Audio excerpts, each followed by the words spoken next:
expand on why I'm not a big fan of Grimflayer. While Grimflayer is an okay card, I won't give it better than okay, because a 2/2 is kind of medium. I think adding cards like Mishra's Bauble and Niall's Spellbomb to these decks come at a higher cost than a lot of people are willing to admit. I think a lot of people already want to board in Graveyard Hate like Rest in Peace against decks like this just because of Tarmogoyf and possibly Scavenging Ooze, which means Grimflayer catches flack from that because people are boarding in Graveyard Hate anyways. I pretty much only play friendly leagues. The only meaningful difference there's two meaningful differences between friendly leagues and competitive leagues. The first is that friendly leagues are less gambling. There's less rake off of the top. The second is that, what's the word I'm searching for? The second is that you don't get qualifier points for Magic Online QPs through friendly leagues. And I never have time to play in qualifier point events anyways. This is my preferred list at this point. We had a viewer submit Black Green Rock multiple times, and I've kind of sculpted and tuned as we've gone through the iterations.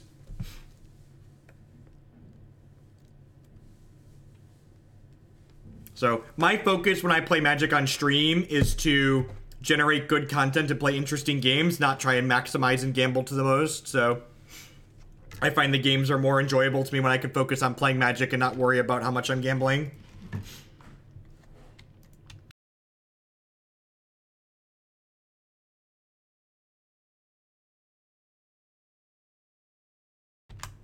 My wonderful wife stopped home for lunch, so she brought me a salad. So I'm gonna resolve this Inquisition and talk about it, and then I have a Fatal Push for this thing in the ice. I just take the Blood Moon, just take the card that kills you.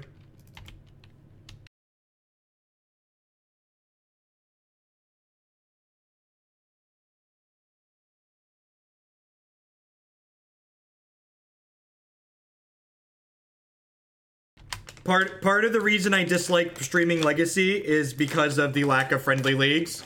In addition to the format being less friendly to brewing decks, it also costs you more to play decks that might not be good because the competitive leagues require you to gamble more.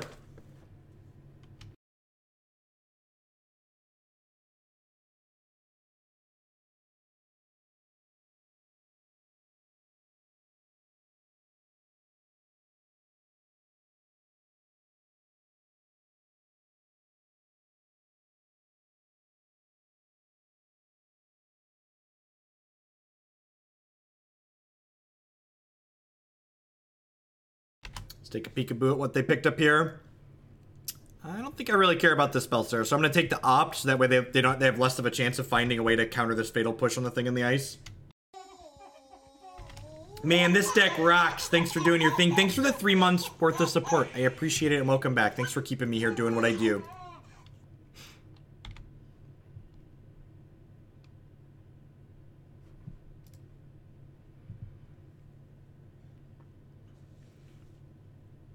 I mean, nothing's ever been illegal. Thank you for the bits, MW.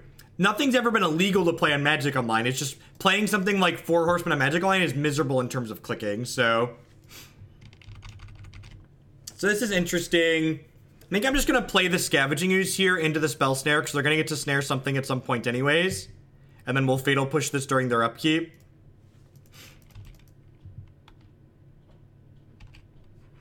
Been following you on YouTube for a long time. I've been fun watching the evolution of I play Legacy Modern sucks to I play Modern Legacy sucks. It's, yeah, and that's really a testament to, like, how formats change and evolve, right? Like, there was definitely a time where I preferred Legacy to Modern and vice versa, and it kind of goes back and forth as the formats change and they ebb and flow. And I'm sure at some point in the future, we'll revisit Legacy and it might be fine again. I want to push, that's a good question. I want to push on the upkeep specifically because Palacatino with the very generous $25 donation. Clear liquid diet today before the doctor tomorrow. Thanks for keeping me entertained while I run to the toilet. Thank you, Paula, for the support. Well, that feels really good. We're gonna get a basic forest next turn. This is another reason why someone asked me earlier why I kind of become like disinterested in this archetype, why I wouldn't play it at a tournament, and just like losing to random cards like Blood Moon just like feels so miserable. And there's this deck, a AA 1105. Thank you very much for the Twitch Prime support. Welcome. This archetype doesn't get any free wins, but it still has random losses like this, which means you're losing random games and you're not winning any free games to make up for it. To go back to the question that someone asked earlier, why explicitly am I pushing on their upkeep? You want to push on their upkeep because that way if they drew something like Mana Leak or Remand, in order to protect their threat, they have to tap their lands on their turn, which cuts into their mana efficiency for an additional turn cycle. You don't want to wait till their main phase or their end step to push, because that gives your opponent the extra opportunity to draw a counter spell. But during the upkeep gives them the same number of cards in their hand, but cuts into their mana efficiently, potentially, if they drew interaction. I'm just going to concede here. This is just like, we're not 0% here, but again, just like, this isn't a fun match of Magic. My goal here is to play fun matches of Magic. Like, sitting here, like, miserable for the next whatever number of turns isn't going to be good Magic. So let's just move on with our lives. How do I want to board here?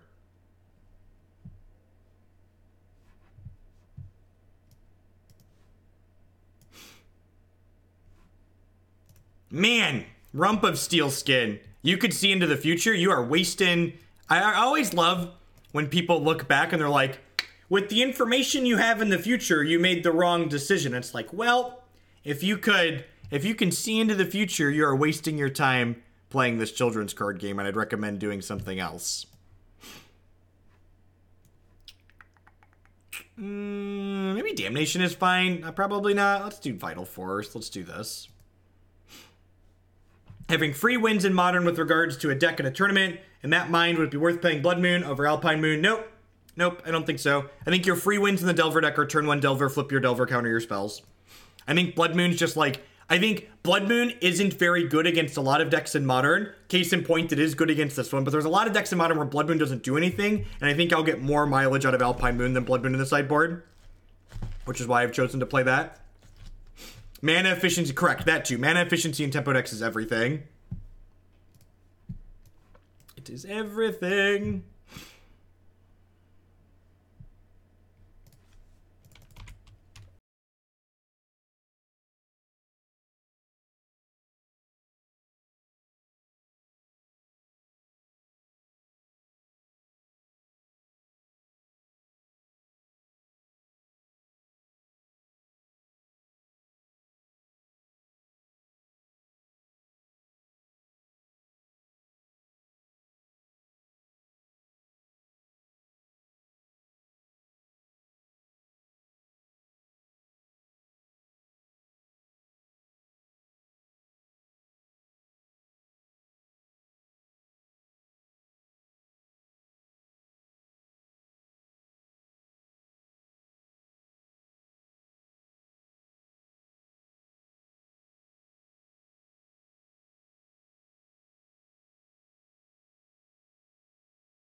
Gaze of Granite isn't specifically good against any one thing. Gaze of Granite is good because it's a flexible card. I wouldn't say Gaze of Granite is good against humans, but it is playable against humans. I wouldn't say Gaze of Granite is good against Bogles or good against Lantern compared to other cards, but it's okay against those cards. It is a flexible card, which is what earns it its slot in the sideboard, in my opinion. So, a friendly reminder that we're playing 25 lands and Magic is a low variance game. What's going on, James?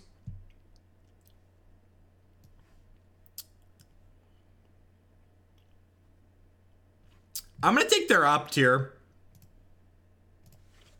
Gives them their best chance to miss a land drop next turn.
Alright, we're unlocked here. Let's see what they do. They have Cryptic, Snap, and then 2 cards we don't know. This is going up to a 4-5 this turn, so that's pretty good for us. They know we have multiple Lilianas here, so they might not even want to attack and kill this one. We'll see what they choose to do with their turn.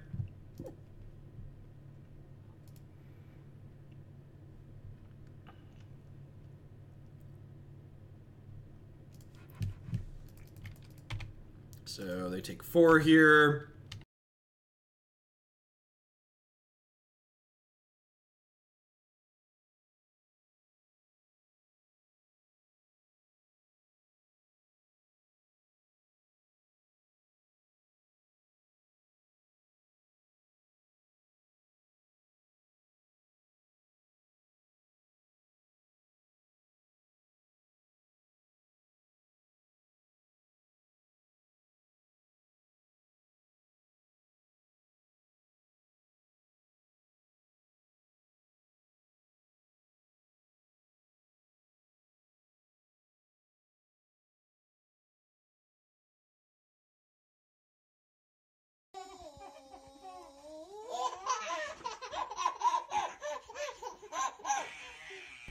Captain Clark with the 4-month free subscription.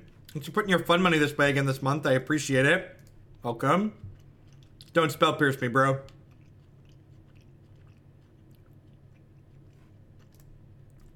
Alright, that's probably the game.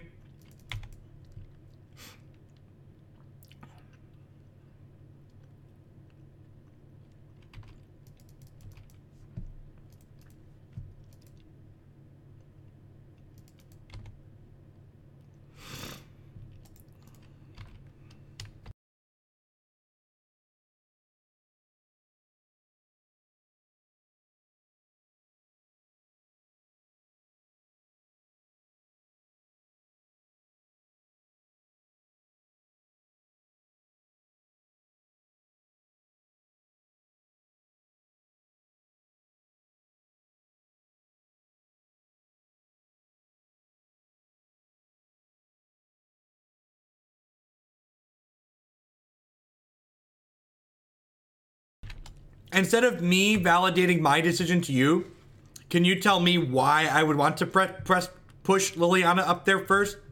What does pushing Liliana up there first accomplish? What does it do? Why am I interested in having that happen?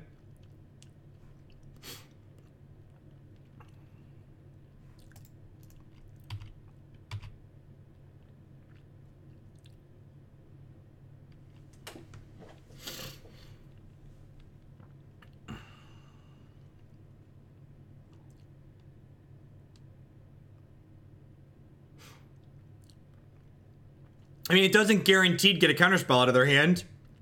They have 2 cards we don't know right now. They have Cryptic, Snap, and then 2 other cards. We could just be getting a random card out of their hand. Basically, the answer to the question here is I felt like the value I was getting from discarding my card was worse for me than the value of them discarding their card. That's what it comes down to.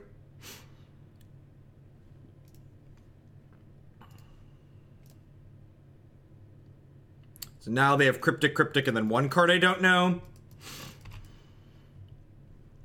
They're going to chump block here because they have to. And now this turn, I think the way things have shaped up, I'm okay pressuring their hand with Liliana. Did they just miss their block? I think they just missed their block. I think they just clicked through their blocks.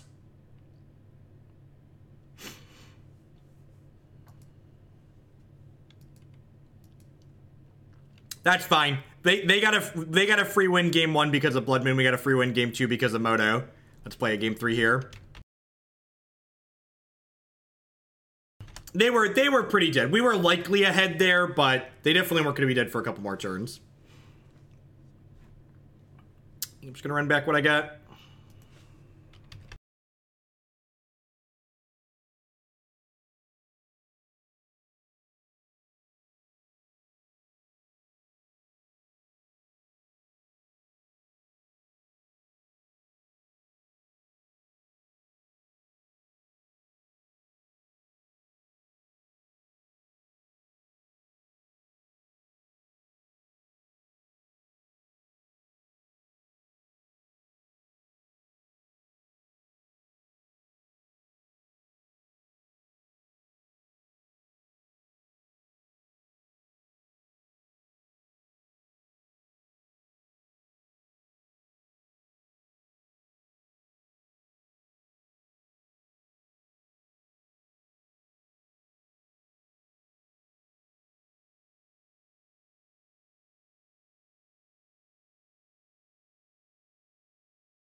If you're interested in reading about why I prefer straight black-green to other archetypes, such as Abzan and Jund, you should check out my articles on gatheringmagic.com.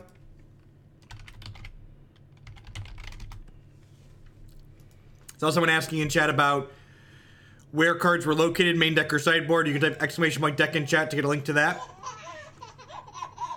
Emmercool, the Anu Storn with the brand new tier 1 sub. Thank you for the support. I appreciate it. Thanks for helping keep me employed here. Welcome. Hope you're having a good day wherever you're at. So they went visions.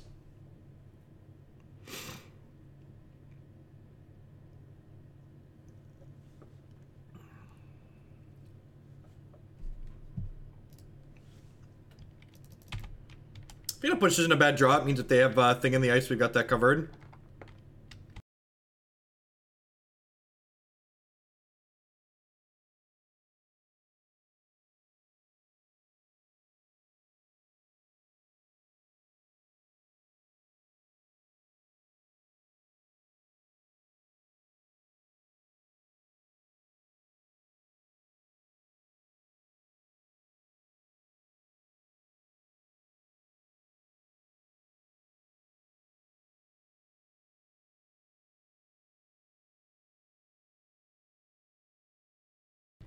So I think it's important to jam the Liliana this turn, because next turn my opponent will have 4 mana up, which means they're in range of Cryptic Command. So getting to get her into play before they're threatening Cryptic Command has value to it. Someone asked about Jund versus green-black. Jund Tracker is fine. I'm not sure I really like the red cards.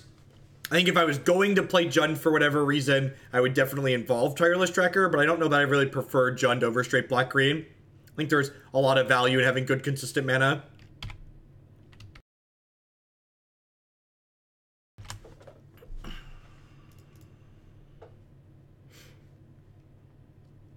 Missing land drop again. Just spinning this other Tasigur. They have Roast and a Braid in their hand.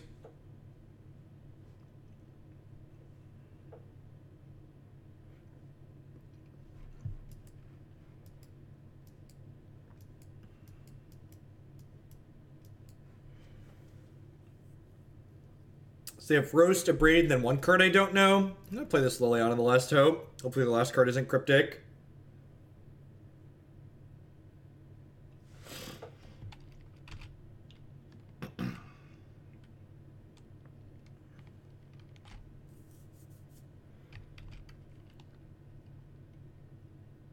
Yes, I would put a Basic Mountain in my Jund deck.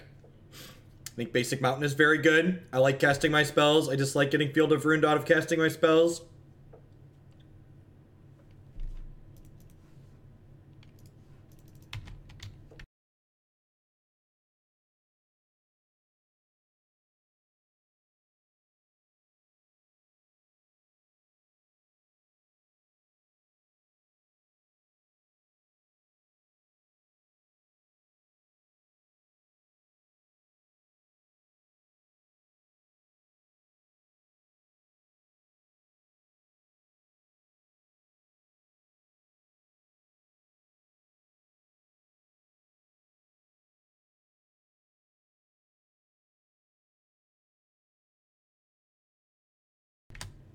That's pretty good. Let's start by plussing this. I think I'm just binning this Tireless Tracker. I'm going to bin the Nissa, actually. She's pretty far off of her.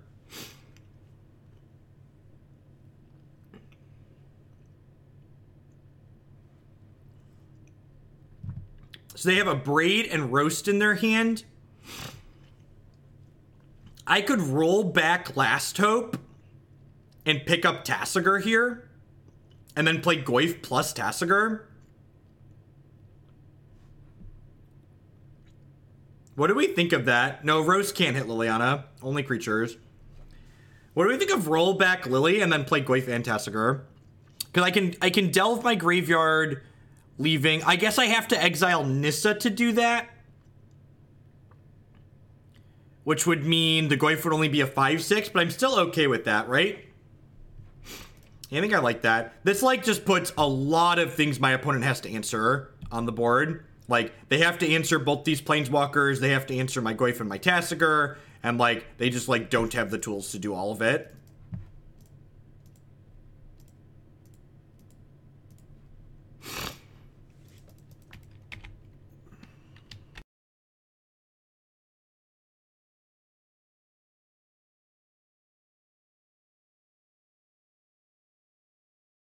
Yeah, but you gotta remember, if they're bouncing my Tasigur, that means they're not drawing cards with Jace.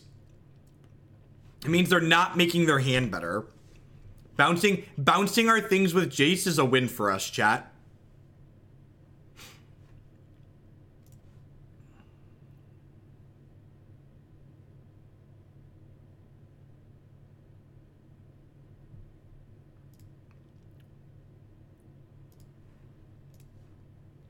Don't stifle me, bro.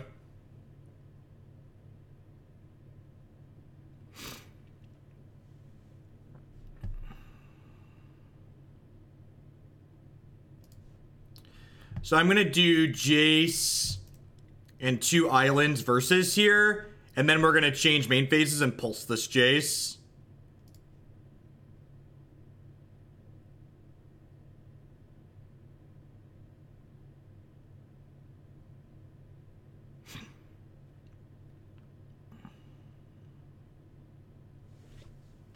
So keep your red mana, keep your Jace. And then because we do this Maelstrom Pulse, we're just like change to main phase 2, pulse your thing. Wow, okay, interesting. It's conservative on their part. I like it. That seems like a terrible line. Why would they play the Snapcaster Mage there? I have not upticked the Liliana yet.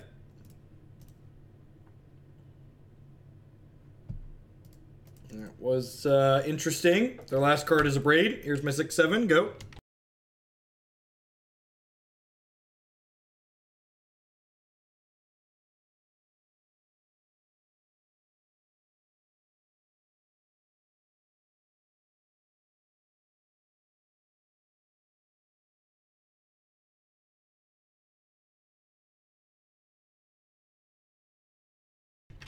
There's few things I permanently ban people for. One of them includes crapping on Magic players because of where they're playing Magic. We literally have had matches inside of Pro Tour top 8s and Open Finals and Grand Prix top 8s. Like, players make mistakes. They have mental farts. They have distractions, whatever you want to call it, at every level of play. And the only reason to crap on someone because of where they're playing Magic is to make yourself feel smarter and be egotistical about it. There's no need for that. Don't crap on people needlessly. That's not welcome here.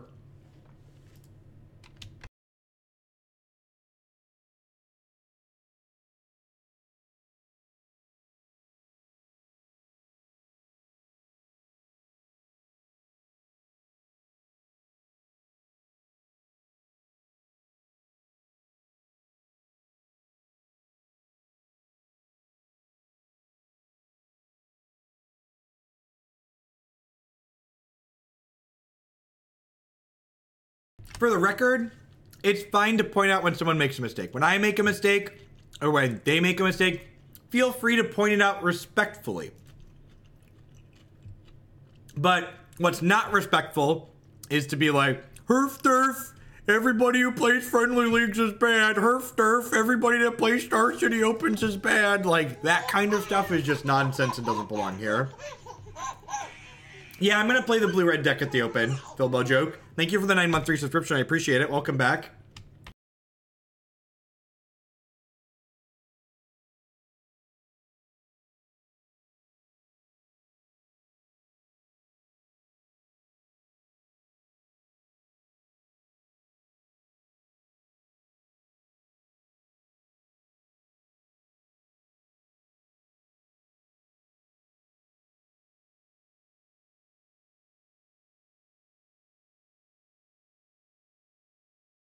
This is about to be very annoying for how our hand is shaped up. I'm going to take their Day of Judgment here and hopefully get a threat to stick before this cryptic command. For subscribers, I have a article talking about fairies decks in general that'll go up, that's published in the preview section of the subs Discord. It'll be up for everybody on gatheringmagic.com tomorrow, I believe. My publication date's going to be changing from Wednesdays or Fridays to Wednesdays moving forward.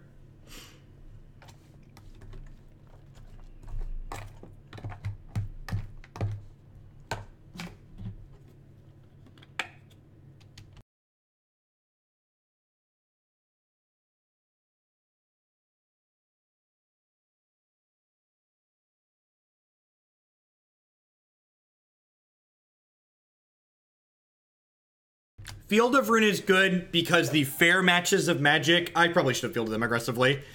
The fair matches of Magic in Modern tend to involve a lot of utility lands, and Field of Ruin lets you interact with those utility lands like Celestial Colonnade and search for Azcanta and things of that nature.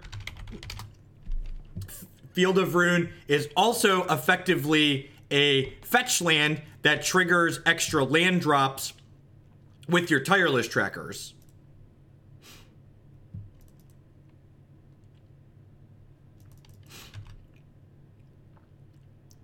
I think making sane rules, such as things like allowing alcohol at events, well, I don't think I'd ever drink personally at an event. I think having rules in place for things that people were probably going to be doing anyways seems pretty reasonable to me. How do you feel about Ashiok and Blue Black Fairies? I think Ashiok is a very bad Magic the Gathering card. I think it's a 3-mana card that doesn't impact the board the turn you play it in Modern, and it might not impact the board the turn after you play it in Modern. I think Modern is a format that's very much about tempo and playing to the table, and that card does not do that. Okay, I need to draw an untapped green source here so we can Maelstrom Pulse this pretty badly. We drew that instead. All right, so we're dead. Probably dead, close to dead. Good beats.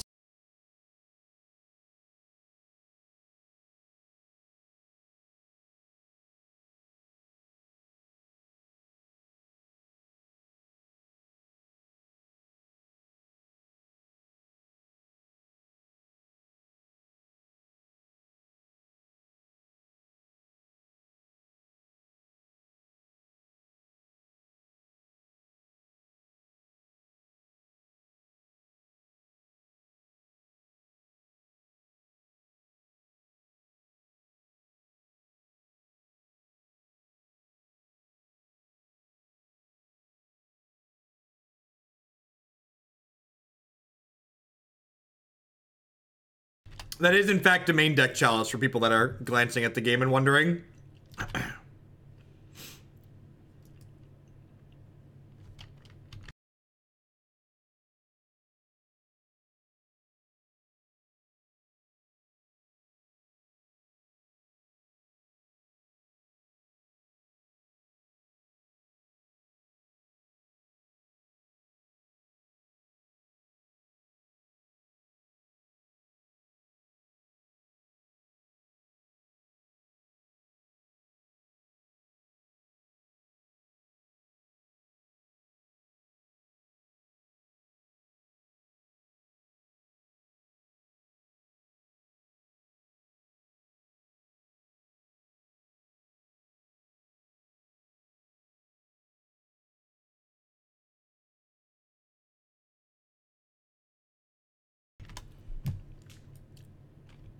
Do I even kill this? I'm just passing, right? I'm just passing. I'm just gonna pass. I don't think I care about this just yet.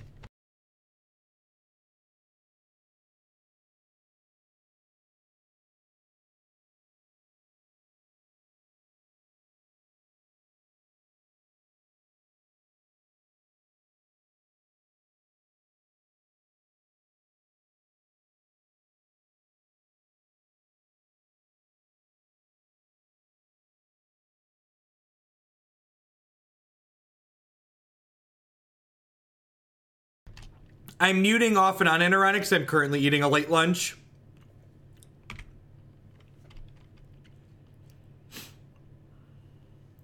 We have 2 copies of Abrupt Decay, chat. We have 2 copies of Abrupt Decay.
gonna take one more draw at an Abrupt Decay here, but with Teferi on the board.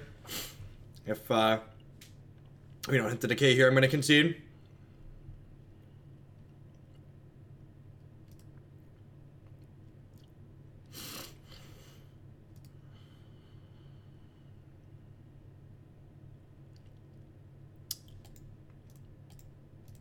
I realize that's a castable spell, but it's not going to get us there.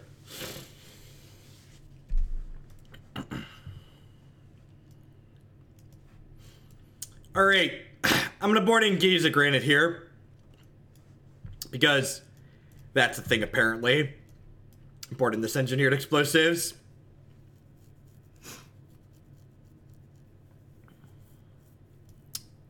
Trim some Collective Brutalities, call it a day.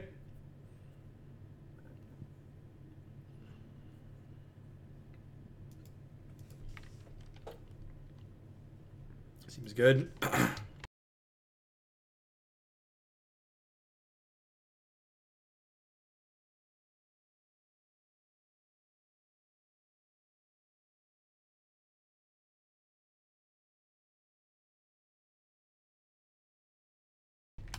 All of your spells are cast, will they just get countered, right?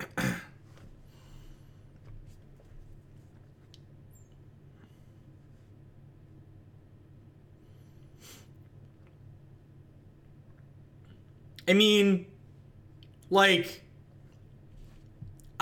when people look at a game like that and they complain that that's a cheesy turn 3 win, like, what in your mind constitutes a good game of Magic? Because, like, I literally lost that game because my opponent played elements that interacted with all of the cards in my hand to make them less useful than they were. Like, what is actually an interactive game of Magic in your mind if what I just played doesn't qualify? 5 months until training is complete. Thank you for the 7-month resubscription. Tangent, I appreciate it. Welcome back.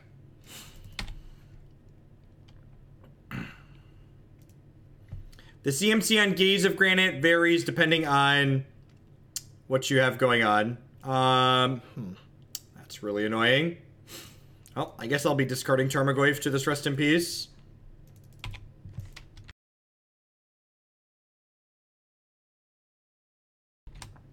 Like, as someone who plays a ton of Modern and listens to a lot of different people's opinions on Modern while I stream, Modern is simultaneously Magic's most popular format and the one that everybody despises. I feel like the correct answer to what actually constitutes a good game of Magic is like whatever I'm playing and whatever my opponent's playing, so long as it's not beating me. Love to see a deck with Journey to Eternity shenanigans. I think that's just too slow and clunky in Modern Indie Terror. I think there's just too many moving parts in something like that for it to be truly good.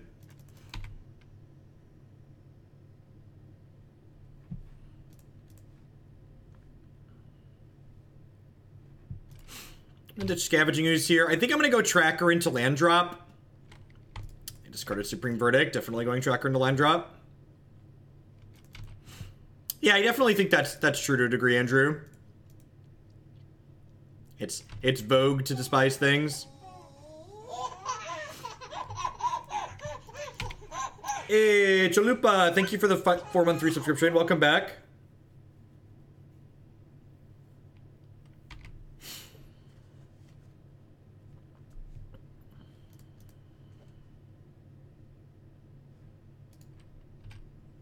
Mistbuying Click's a heck of a drug. That card's really powerful. Alright, I don't know the last card. Ding.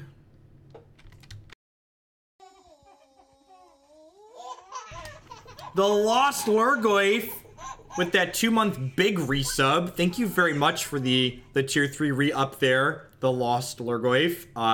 We have a fancy new Google form under the stream. If you could use that to submit your deck submission for the month, I'd appreciate it. Or if there's already a deck in the queue you'd like to bump up, you can drop me a message in private letting me know which deck you'd like to bump. Alright, so I'm just alting this Lily and doing like... Yeah, I think that's greedy because they have Colonnade in play and they only need 1 land to activate it, so I'm just going to alter her.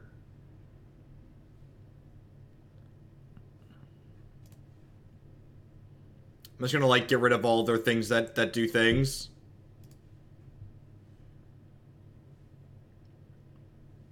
So, here's the big problem with Blood Moon that Chalice doesn't have in my mind. Blood Moon is a card that automatically always protects itself. Blood Moon is a card that stops your opponent from playing their magic cards to interact with Blood Moon.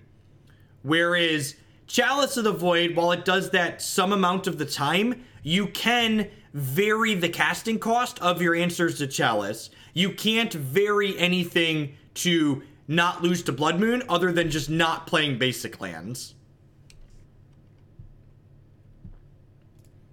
Well, Flacco, I just talked about why I didn't keep her there. That was a very good example of this is a decision point. It's not always right or wrong. Like, in this instance, if my opponent drew an island here, if I would have waited to push my Liliana to 7 in that instance, my opponent would have drawn this basic island, and they would have attacked my Liliana so she could no longer ultimate. Power level of magic cards isn't absolute. The power level of magic cards is format contextual. That's like saying Jace is good in Legacy, so it should be banned in Modern, when we all know that Jace isn't particularly good in Modern. Some cards are powerful in multiple formats, but just because a card is powerful in one format doesn't automatically mean it's powerful in others. That's not how TCGs work.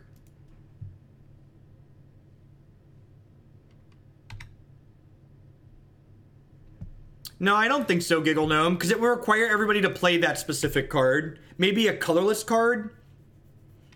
Actually, it's funny, there's a Hex card that would make Blood Moon much more fair in Modern. It's a 2-cost 3/1 that basically sacrifices to destroy an enchantment. I think if a card like that existed that was colorless, Blood Moon would be far less obnoxious.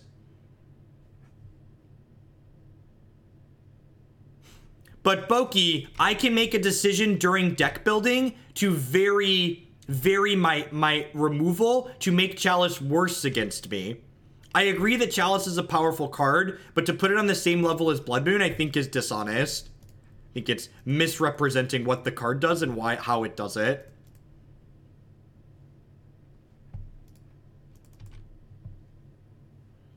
Ratchet Bomb is very slow and clunky, but I think you know that with the Kappa face. Just for context to that, I saw that statement.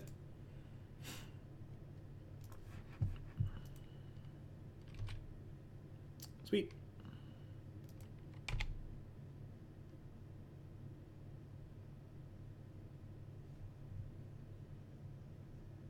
Shame we don't have a Treetop Village to punish this. We do thankfully have Maelstrom Pulse though, so glass half full. Ooh. What you got? This card's been pretty bad here. They keep not having cards that... Well, I would love to take your repeal away. Plus your Liliana first. Because I want them to discard a card not knowing that their Jace is going to die.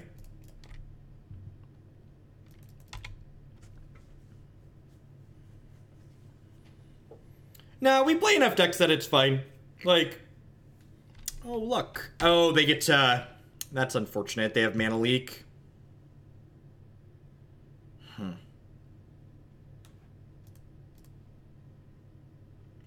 So if they hit an untapped land next turn, they get to pressure my Liliana. I'm not going to play into a mana leak here. There's really no reason to.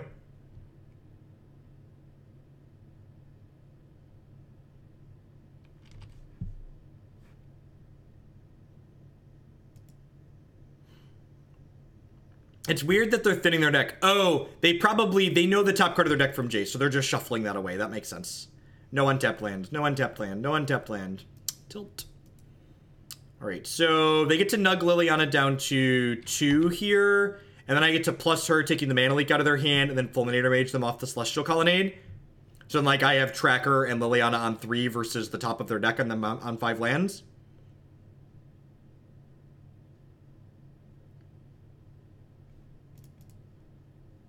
Yeah, I mean, I don't know that we were really punished. Like, I didn't make a play that then my opponent had counterplay to.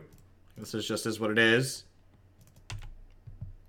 And like, again, it's the top of their deck versus my Liliana and my Tireless Tracker now.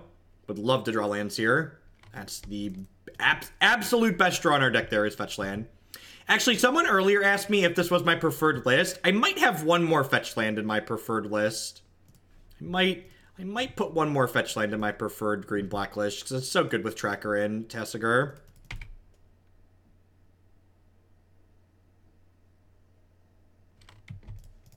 Looking for another Fulminator Mage here, or a Field of Ruin of our own.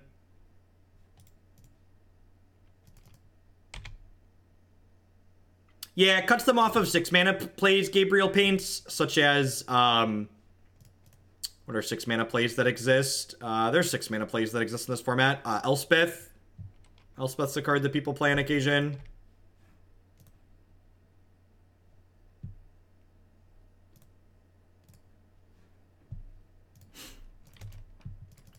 Alright, let's get aggressive here. They get to knock Liliana down to 1 next turn, but that takes their entire turn up, and they're taking 6, so I'm gonna get to make another land drop and make another clue.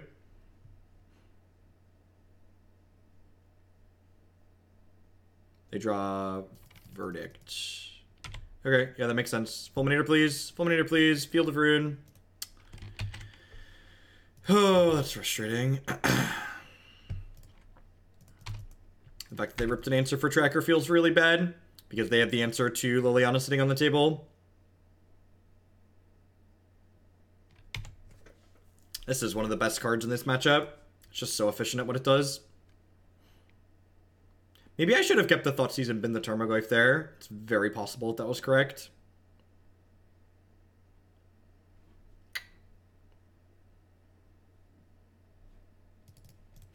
I'm not going to push the Liliana up. I'm just going to leave her on 2 and let them kill them. I'm going to hold Goyf and Blooming Marsh because we could draw another Tireless Tracker.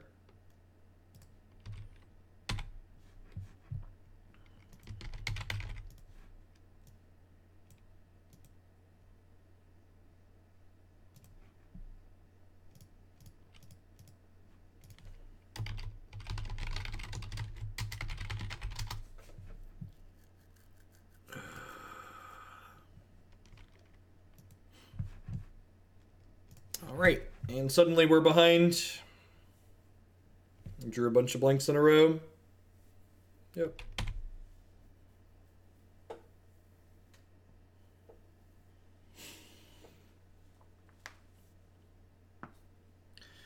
Well,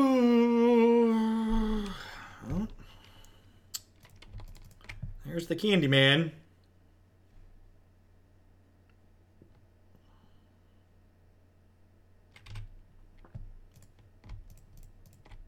Rewarded for holding this land.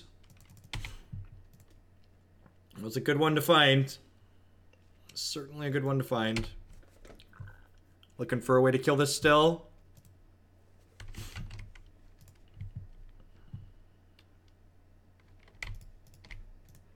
Modern just needs to be a different format for control decks to be super competitive.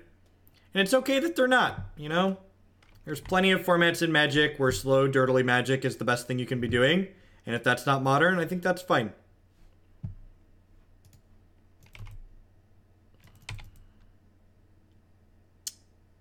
I'm not going to offer this trade here, especially not with another land in my hand. If I didn't have this land in my hand, I'd probably offer this trade, but I don't think so. The actual answer to like what is doing good, bad, or otherwise is we don't know.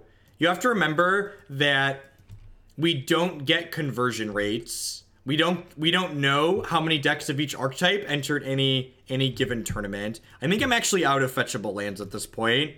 Yeah, my other Overgrown Tomb is dead, so this is only making 1 clue at this point. And then it's just going to be a swamp thanks to Urborg. Hopefully they didn't draw. They drew a way to kill Tireless Tracker. Well,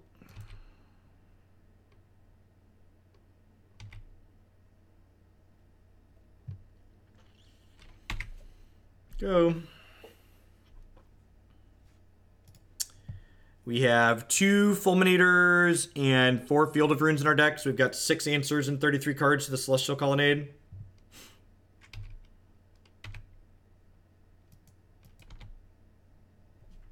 Yeah, the actual answer, yes, Jeskai and Control decks in general have had a lot of top tournament finishes, but we don't actually know how they perform in general.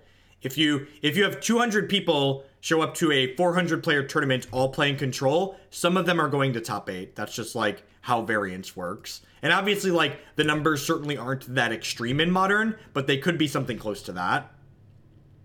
There's actually, so I know you're kind of making a joke there, Mathematic, but I think there's actually something to be said about the joke you're trying to make there. I think on average, people who tend to be better at Magic the Gathering tend to be drawn to decks like Jeskai and Blue-White Control. And that's not to say that every person that plays Jeskai and Blue-White is a better Magic player on average, but I think the people that spend more time playing Magic are more likely to pick up a deck like Jeskai or Blue-White Control because of what it does and how it looks. Yes, look at how many decisions I get to make. Exactly. We talk often on this stream about feel smart decks, right? And Jeskai is like the superest feel smart deck that could exist.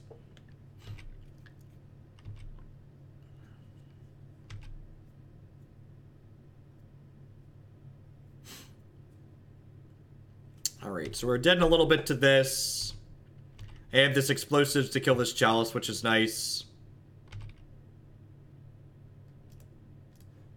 Just gonna field this now.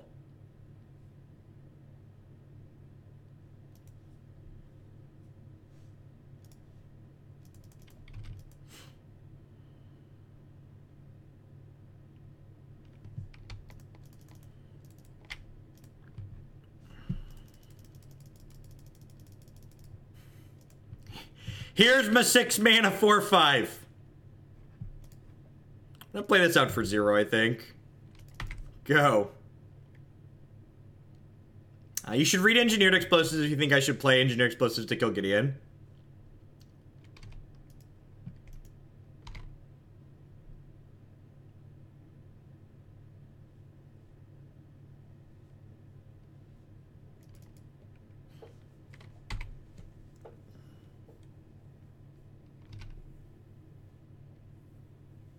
I don't have 3 colors, Zach. I don't have 3 colors.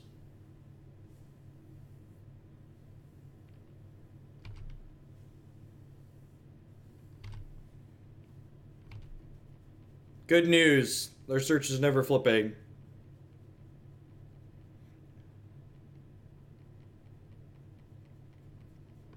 You think I was supposed to do it to get Tasigur active? Is that good enough?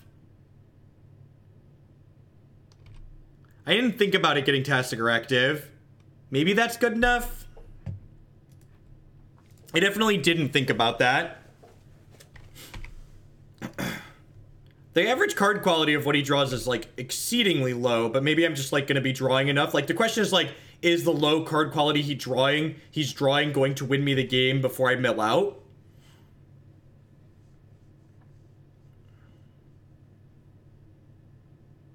I shouldn't have played the Field of Ruin. I should have held that in case I drew another Tireless Tracker.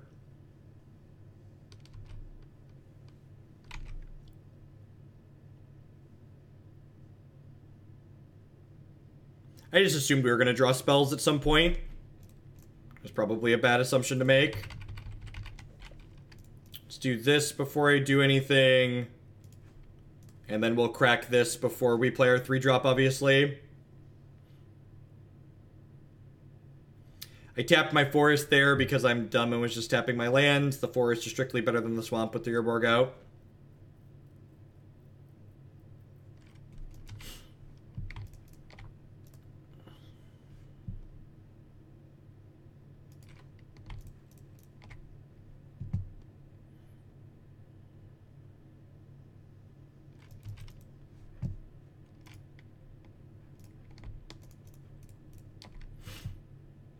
Tasigur doesn't work with Rip. He just exiles the top 2 cards of your deck.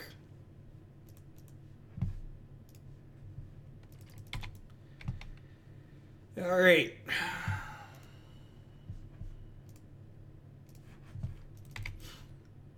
It's gonna be a long league, chat. We're 53 minutes in. We're only in match 2. Thirst for knowledge. That's adorable.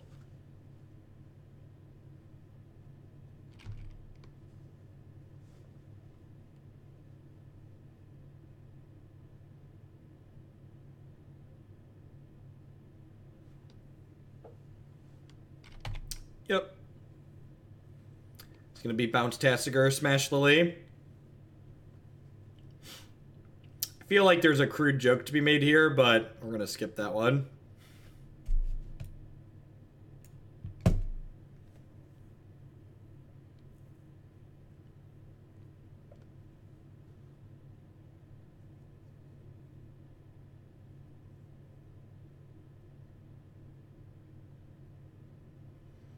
We're pretty dead at this point. It's going to take them a little while to actually end the game.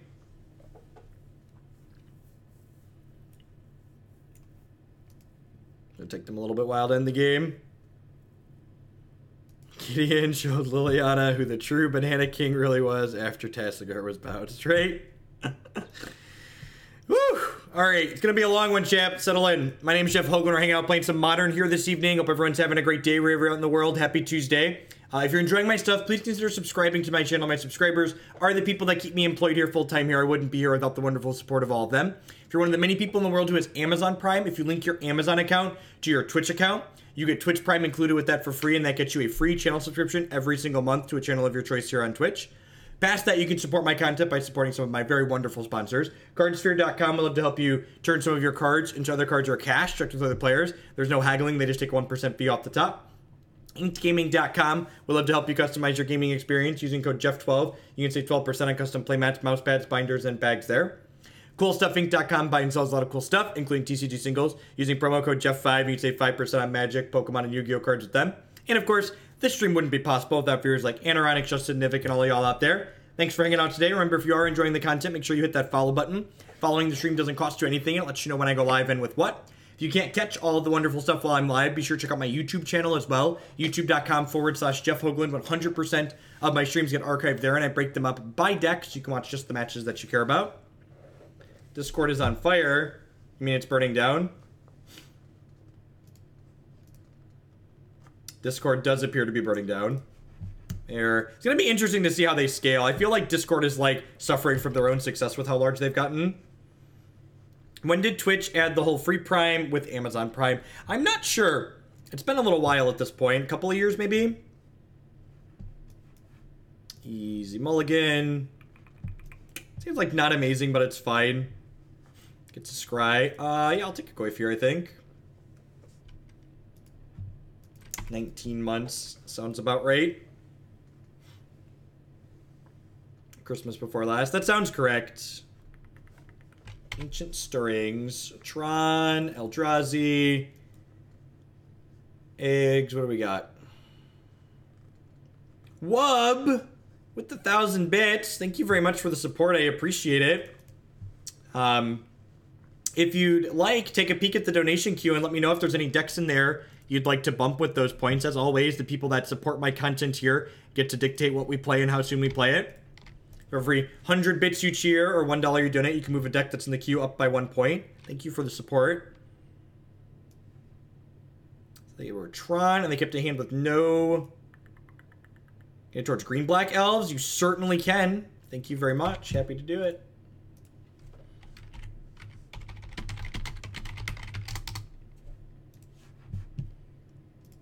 On the back of this Field of Rune, we might be okay here. We'll see, we'll see.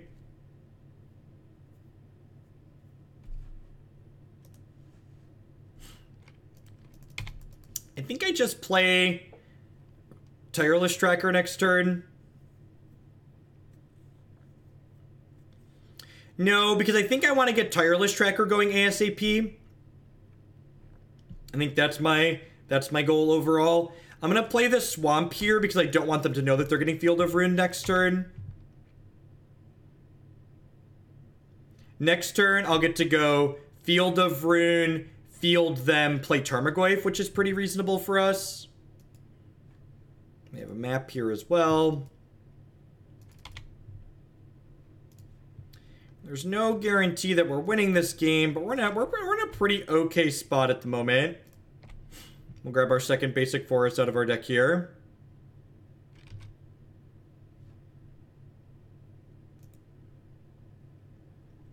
Tarmogoyf's a 3/4. When it finally attacks next turn, Liliana will make it even a little bit larger than that.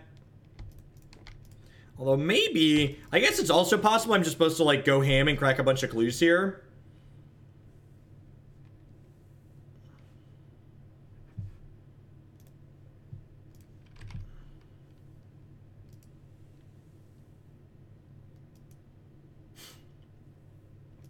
That's because I play Magic much faster than most people. So Walking Ballista. It'll be interesting to see if they trade this aggressively for the Tireless Tracker. They are. That makes sense. That makes sense. It's not good for me, but it makes sense. It's a good play. I can appreciate the good play. Do we have an instant in the bin yet? We don't, right? So I'm going to go ahead and plus this and bin this instant to make my Goyf a little bit bigger. Get in there, Goyfosaurus Rex. So you have Ulamog and Chromatic Star here. Save Lily for after the Ulamog. I mean, hopefully Lily's going to pressure their hand before they Ulamog us. Ideally, she's going to help us cut them off at the pass here. Especially if we find, like, another Field of Ruin before they get there. We could be in an okay spot. Like, they're a minimum 2 turns away from Ulamog. Hopefully more. Hopefully 3 turns. Yeah, there really isn't after Ulamog. We need to kill them before that happens, ideally. Hey, the Candyman. The Candyman can. So my sequencing here punishes us if we draw exactly... There goes the Ulamog. If we draw exactly Field of Ruin, but I think I'm supposed to sequence this way. We drew Thoughtseize. Are we going to win game 1? It's feeling like we might be in a position to win game 1 here. I can beat this Karn, right? I'm not... If they draw the Tron piece, I'm not beating the Ulamog. So let's just take the Ulamog. I actually don't think this deck has that bad of a Tron matchup between the 4 fields and the Damping Spheres and the Fulminator Mages in the sideboard.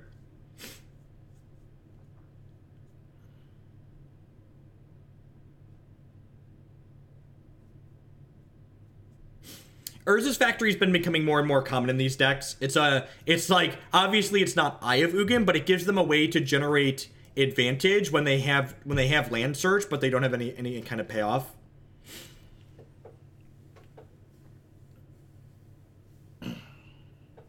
Collective Brutality's pretty bad here. Fatal Push is bad. I think Nissa's fine. It's just an aggressive threat, and then I'll bring in this cast down.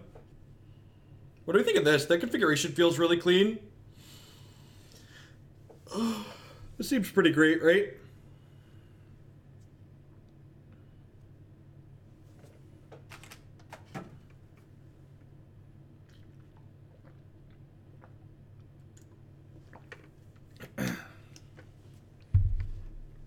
Let's do this. I agree that cast down's not amazing. Yeah, Nissa rebuys Field and Fulminator Mage as well, in addition to just being a threat that applies pressure.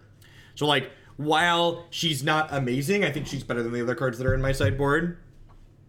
I have 2 copies of Damping Sphere in my deck. This hand's not good enough. No discard, no Damping Sphere, no Fulminator Mage. No Field of Ruin. This hand is much better. Yeah, I think if you don't have... What's the word I'm searching for? If you don't have access to Lightning Bolt, you should be on the full 4 Collective Brutality.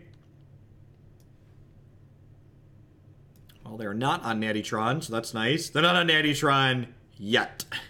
Yet. They could find their way there.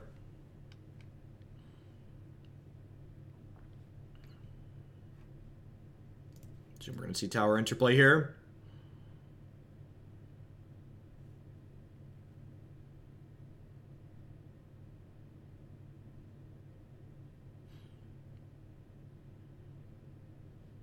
Yeah, it is actually also good to know that they have a power plant. That's true. It's like information we can use. Second Tarmogoyf, yep. So I'm probably going to Abrupt Decay this, I think.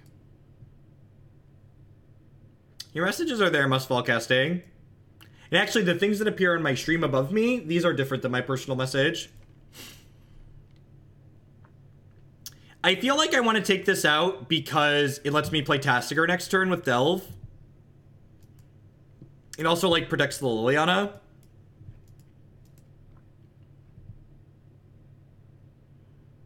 I'm going to concede to Karn here in a second. Yeah, I think it's best to just, like, try and break them up. Especially when, like, I have ways to attack their Tron in my hand. Like, getting rid of their ways to redundantly protect their Tron is valuable. Alright, well, now I'm obligated to Field of Ruin next turn, obviously. I'm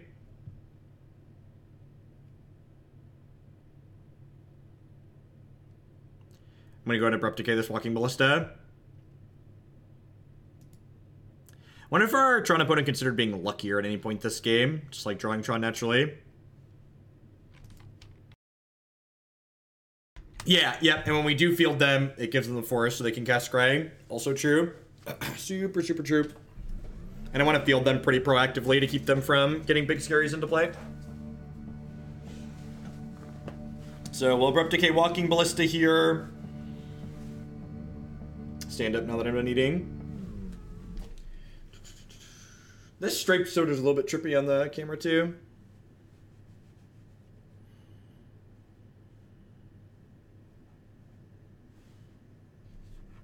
Alpine Moon is pretty okay against Strahd.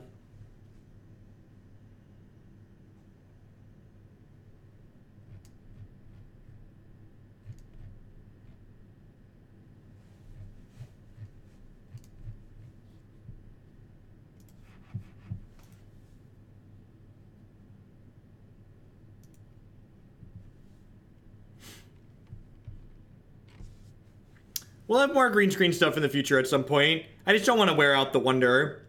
Keep a little variety in it. Opponent must have had their cat knock over their drink, or maybe they had to run and change a diaper or something really quick. Thanks everyone for hanging out. There's a lot of different things you could be doing, different people you could be watching on a Tuesday afternoon. Thanks for spending your time here with us. We're going to put the stop inside of my opponent's draw step here, so that way we can field them during their draw step. Although it doesn't really matter. Yeah, I'm just going to do it now because I'm lazy. That sweet auto pass in. There's merit to fielding them inside of their draw step if you think they might not have many basics left. But my opponent showed us they're likely playing mono green Trons. They probably have like 5 basics, so like they're not going to draw their only basic. I guess this lets them know that they should get Tower right away, as opposed to it lets them be a little bit more efficient with their mana. I mean, you can watch different people. I didn't say you should, though. You should definitely be here. Ooh. Can we talk about my Tasigur and how he only costs 1 mana? Can we just take a moment to talk about my Tasigur and how he only costs 1 singleton mana? Everybody appreciate our Tasigur.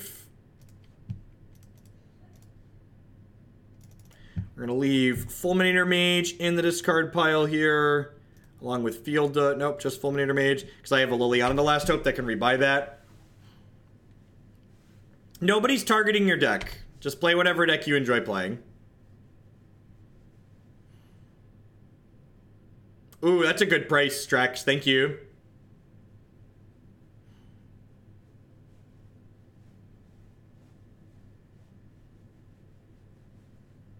Tasigur can also activate and rebuy this Fulminator Mage at some point. I don't know. It's either the Swamp or the Urborg. Maybe the fetch count is fine, and I'm just being silly. Any advice for Legacy Gen without Deathrite Shaman? Yeah, cut one of the colors in it and add Brainstorm and Force of Will. Play Sultai. Cut the red cards and play the good blue cards.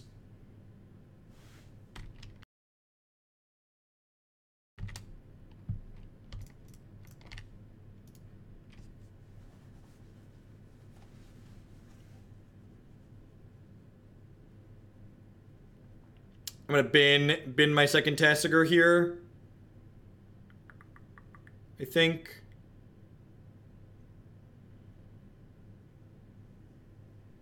If you Field of Ruin is very good, I agree. I think if you feel the desire to run Field of Ruin, you should just play black green. I really think black-green in the recent years with all of the tools that it's gotten. Just there aren't really compelling reasons to play Jund over black-green. And I concede to a tower here in a second.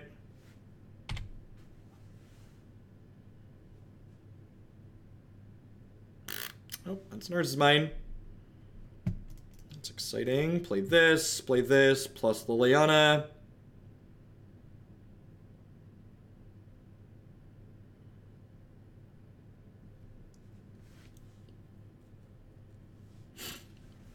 We need 2 more bricks out of them.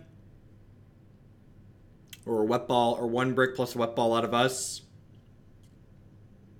Didn't Reed Duke play Mardu Pyromancer at the last Legacy event he played? Or Modern event he played? Yeah. Reed Duke put down the Jund, so can you. Conceding to a tower. Conceding to a tower. Yeah, it really is. That was one of the community members here. It did that up nice for us. Very grateful for that.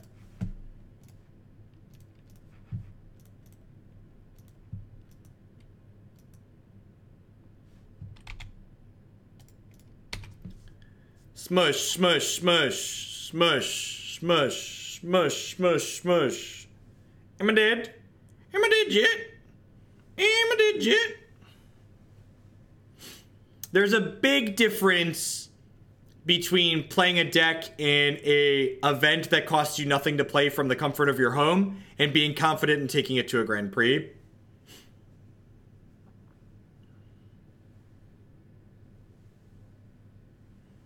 Yeah, but if I was Jund, I never would have survived to get to this point because I wouldn't have been able to field of rune them. I think we're like 3 or 4-0 against Tron in the last few times we've played it with this deck. Between the Tasigurs and the Trackers giving you extra pressure and Field of Rune in the main deck being Disruption and the 5 more pieces of Disruption onto the sideboard, I really think this deck has an okay Tron matchup.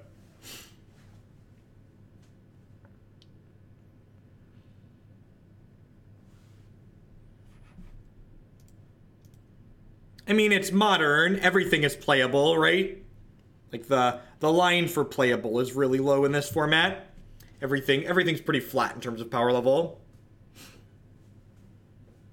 Tireless Tracker was a mistake. Tireless Tracker is great. Why's he slamming the button? He's supposed to be sad when we hit the Tron button. Why isn't he sad? Be sad, monkey. Be sad.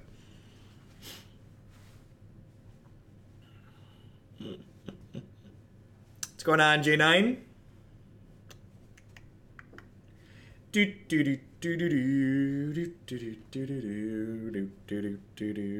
Look, I'd much rather have Tireless Tracker design mistakes than Goryo's Vengeance through the Breach Gristlebrand design mistakes, okay? Than Grape Shot design mistakes.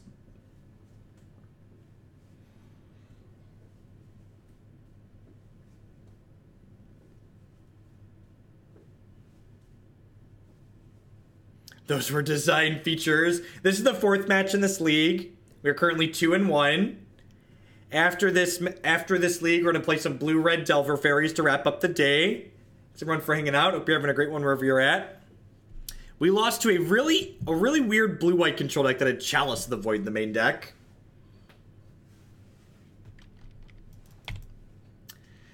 Poop Bears.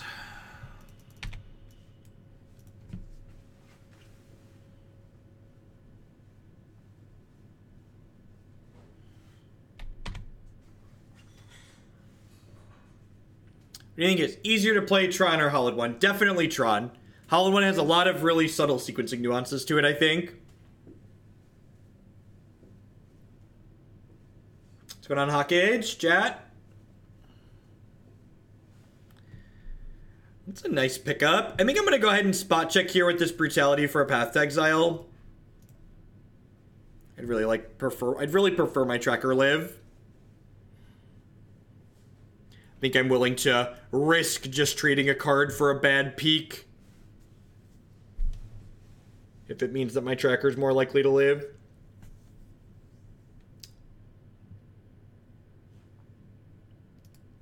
Well then. I do not get a direct kickback from MTGO traders, but they support my content in a very direct way, so I appreciate you using their code. Kithian! Alright. Well, that's, okay. Interesting.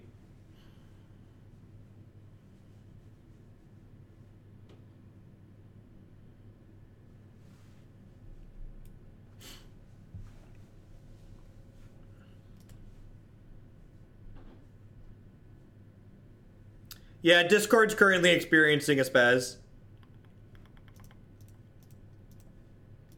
Please lose Iota Bunch of Kithian. So, do I want to turn a land into a duress here? I don't think so. I'm just going to kill this Thalia.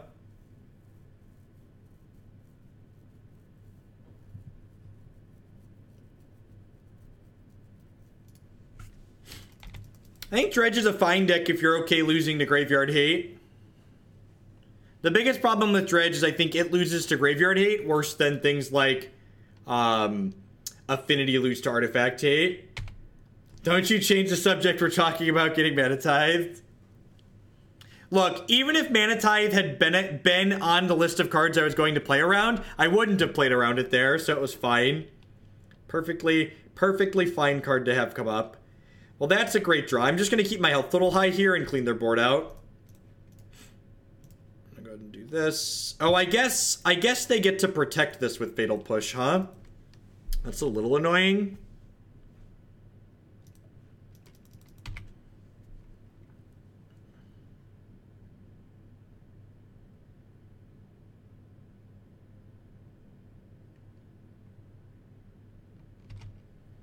They're ghost quartering themselves.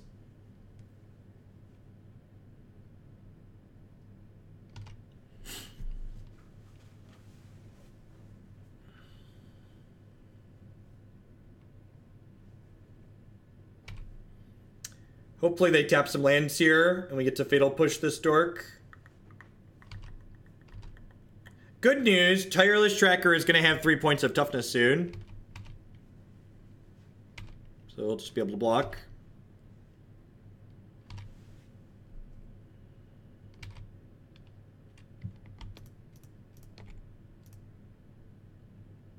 I never have a chance to push there. While the Ghost Quarter is on the stack, the activated ability, they have 3 planes in play. There is never an opportunity to push there where they only have 2 lands in play. No, they only had, when they had 2 lands in play, chat, the Ghost Quarter was mid-resolution. So that is not how Magic works. I cannot cast my Fatal Push in the middle of their Ghost Quarter resolving. Which is what I would need to be able to do. To do what chat is currently suggesting. Tarmogoyf's an absurd draw. So we should just bury them in card quality at this point. Between Tireless Tracker and Tarmogoyf.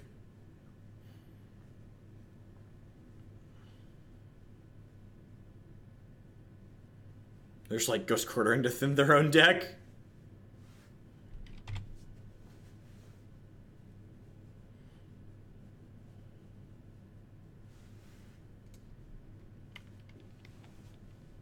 Yeah, the Ghost Quarter thins are really weird. Because, like, I have 2 creature lands in play. So, like, it has an actual downside.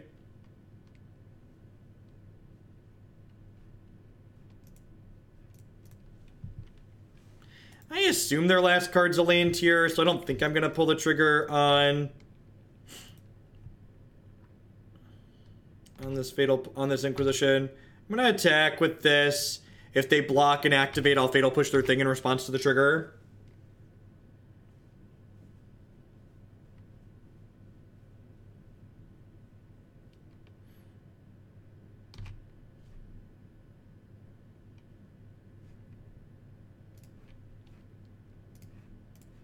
That kid, push him over, knock him off the cliff. Let's give him a little push. Give him a little nudge off the edge. Sugar, we're going down. Down in a really luau. Sugar wood going down, swinging. Be your number one with a bullet.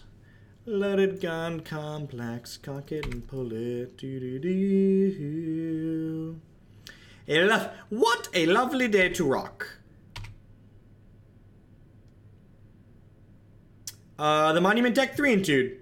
It's very bad against combo decks, and it's very, very good against fair decks. So we draw, play this Blooming Marsh tapped. I'm just gonna fire up my Quagmire and like 2-turn clock them here.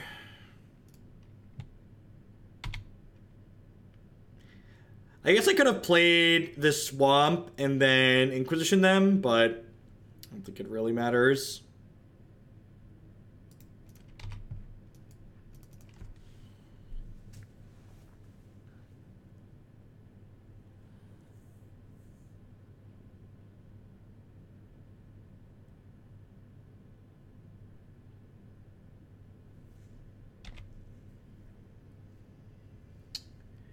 We could actually be dead here, right? Because they're hitting us down to 3. And then they get to block Tireless Tracker. And then have lethal. I guess I fire up both creature lands and kill them, right? I think I'm just supposed to hope they have nothing, right?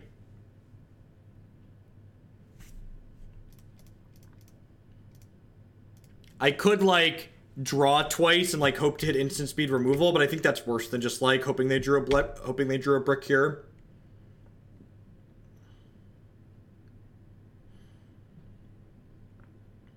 So, I mean, I could take draws to try and beat a thing.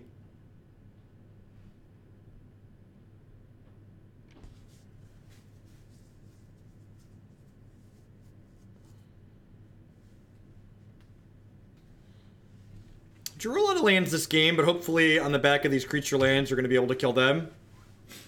It would be great if they have nothing here, just like super punish them for having used the Ghost Quarters. This is all I got. Ship.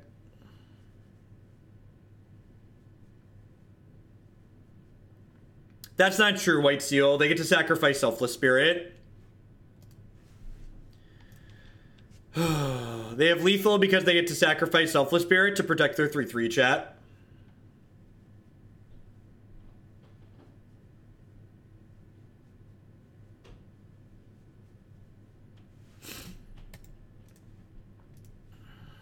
That's pretty frustrating. Opponent played pretty poorly and got very lucky there. We'd have hit with the Fatal Push draw. Kalitas, Damnation, Languish, Gaze, Cast Down, and Collective are probably fine as well. Trim all these discard spells. This is probably a matchup where Obstinate Baloth is fine.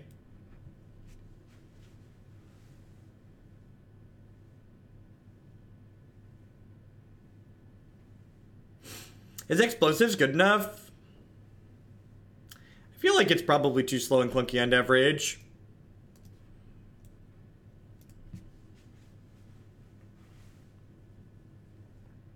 I think I'm just going to do this.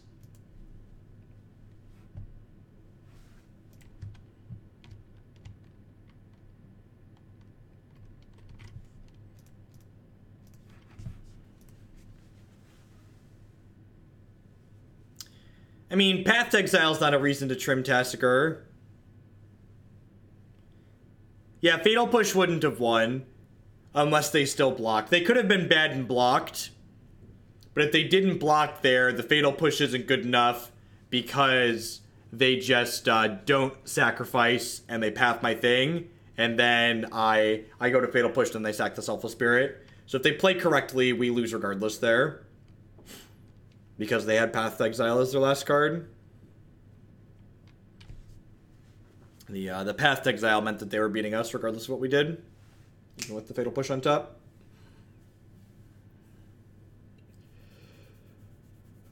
It's fine. It's why we get to play best of 3. Close games.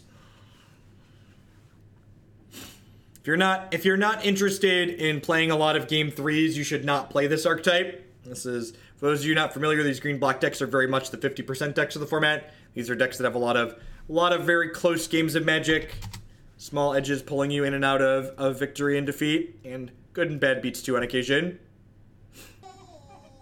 Elwin, thanks for the 19-month resub. Welcome back.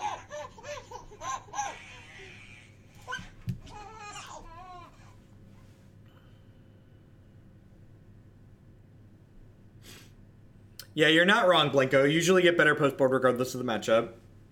Is EE not good enough here? I don't think so. They had a lot of varying mana costs in their deck.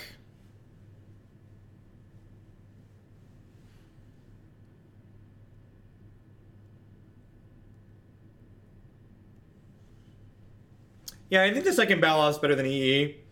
Like, that last game was a good example of, like, positions we get in that Baloth is exceptionally good. Just, like, being able to race efficiently is very valuable.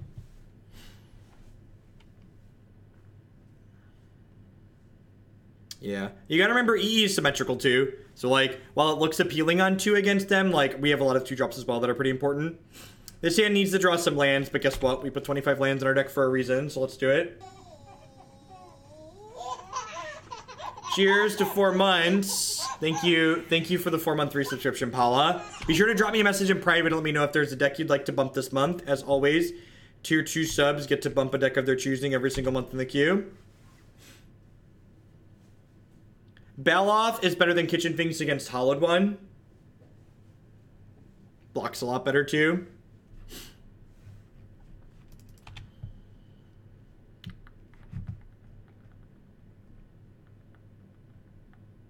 Is it normal for Chrome to be using 3 gigs of RAM? It depends on how many websites you're visiting. Remember, Chrome doesn't necessarily dictate how much RAM it uses. The websites you visit dictate how much RAM it's going to use.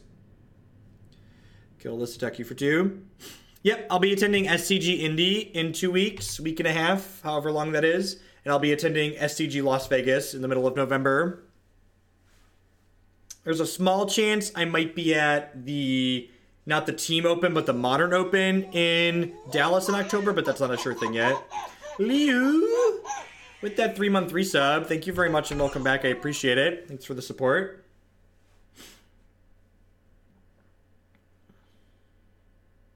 I don't know what BI stands for. Is it letting everybody send their resub messages twice? That's weird.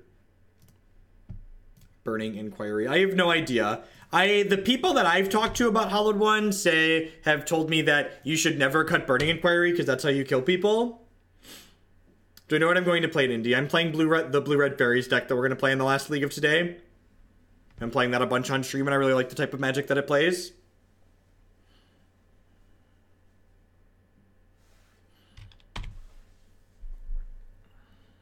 I would like to draw some lands, please.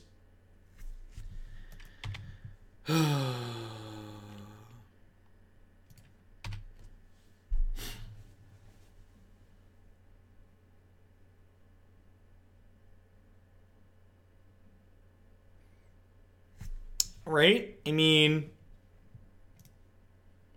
that means I can cast a 3-drop next turn. That's nice.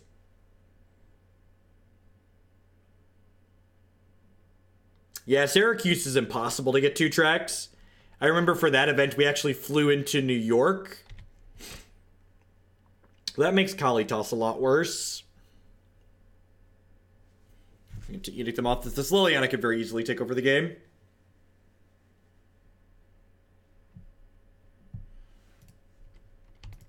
The reason to not get the forest there is because if they Ghost Quarter me off of a land without being able to search, I want to guarantee to have double black, I think. I think guaranteeing the Liliana is better. I didn't talk about that, but I think guaranteeing the Liliana is better in the event they had like Leon and Arbiter nonsense again.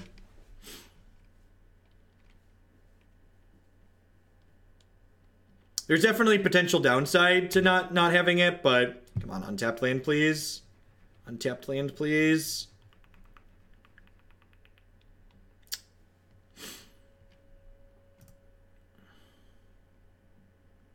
Do not take victory for Gaze of Granite. I'm actually going to bin Gaze here. I'm going to path out of their hand. That's nice. It is at least still a land. It's the second best draw. After untap lands, tap lands so we can clean up next turn is still pretty good too.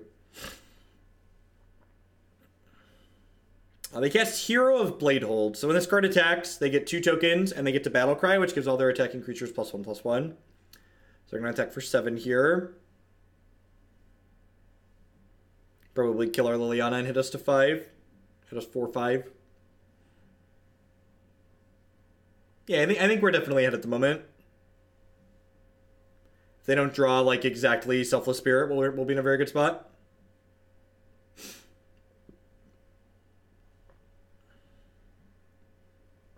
I generally don't think bringing in Rest in Peace is very... Untapped land, please.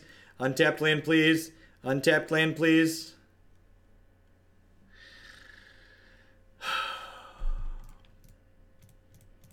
I generally don't think Rest in Peace is very good in this style of matchup, but you're right that people often bring it in. I'm going to play this Baloth out here because it encourages them to continue extending into our Damnation. Like, the Hero of Bladehold can't attack profitably into this. I don't know if they saw Tasigur or not. I don't remember.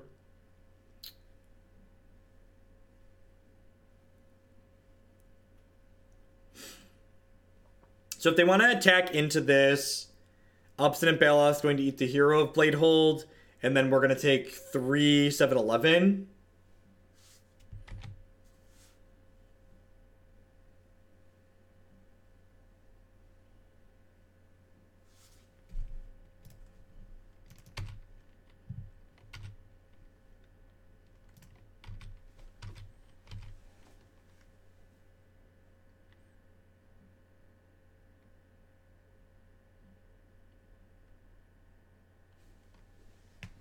Don't be afraid, chat. Come with me on a journey. It's okay. It's okay, chat. It's okay. It's okay to die here. It's okay for them to Mana-Tithe us. You can't play scared, chat. You can't live your whole life in fear. You have to live your life. You have to move on.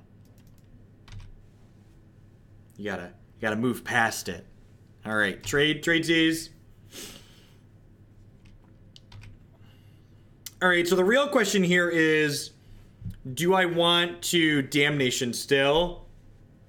So here, for people that don't know how Magic works, we can't, if we Kalitas and Fatal Push the Hero of Bladehold, we don't get a token because there's 2 replacement effects, so my opponent chooses how the replacement effects gets replied. Yeah, I should have held the land so I could go Tracker. I think I just Damnation here. I think I'm just going to Damnation because I don't want to Damnation after I've started deploying threats.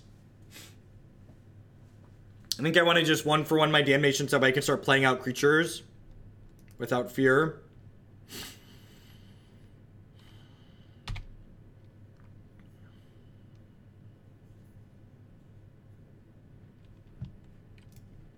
The Candyman can do do do do do do do do do do do.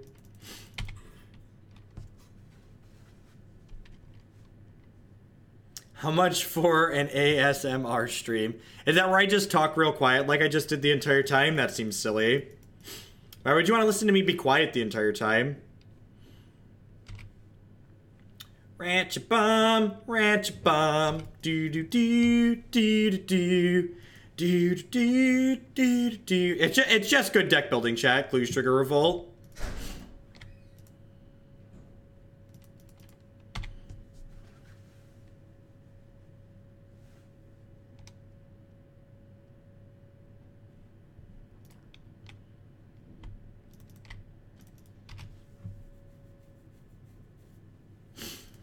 Crack it louder. I guess I'm gonna get another Swamp here. Forest, maybe.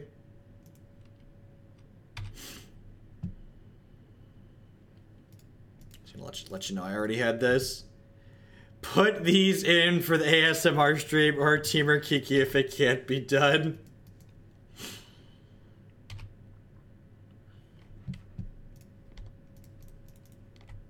Alright, let's close this game out really quick.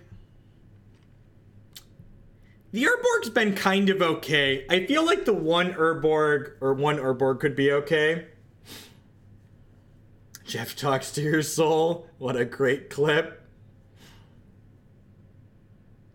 I feel like they're going to die before this Ratchet Bomb is relevant. What do you think, chat?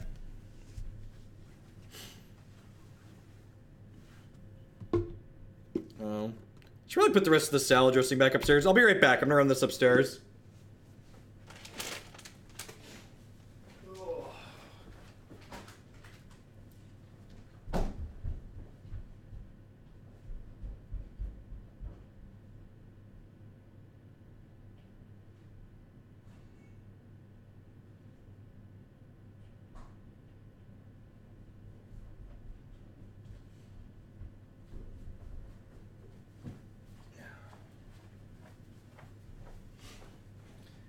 I very clearly need a mini fridge at my desk, is the obvious solution here.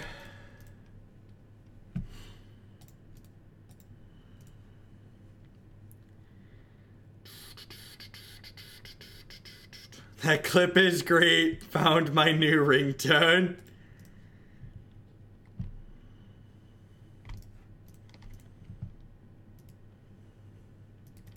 It's emoji day.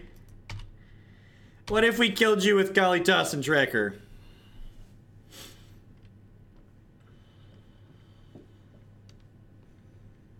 Grrr. Think I'm happy with how I sideboarded? I guess I'm gonna bring in Engineered Explosives and trim a Tasigur if they're playing Rest in Peace. I think that's fine.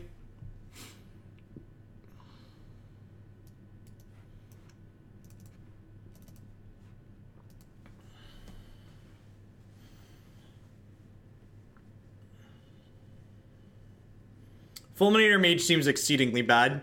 They don't really have lands that we want to kill, and it's a 2/2 for 3, so I think I'd rather not. They did fix the Liliana bug, that's why we're playing this deck again. Fixed it a little while ago.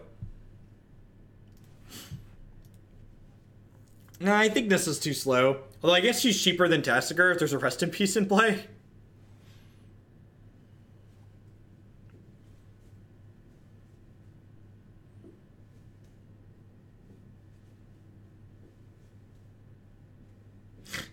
Oh, Marty.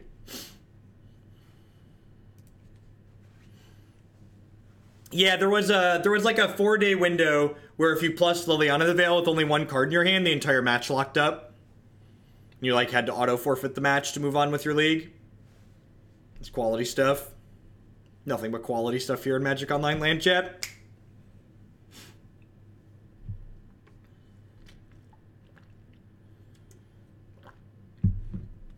Gosh, all these 2-hour leagues, chat. You have to have QA in order for things to get past QA. Oops, did I say that out loud?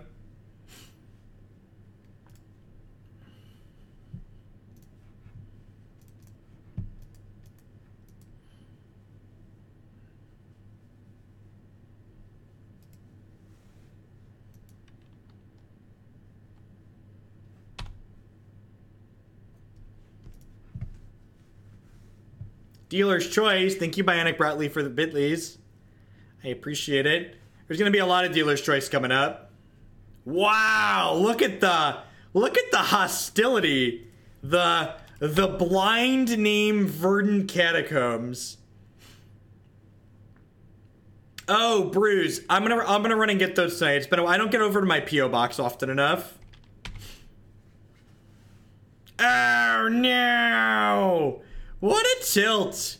They were ghosting the future, chat. They knew we were gonna draw Verdant Catacombs in the future, and they got us.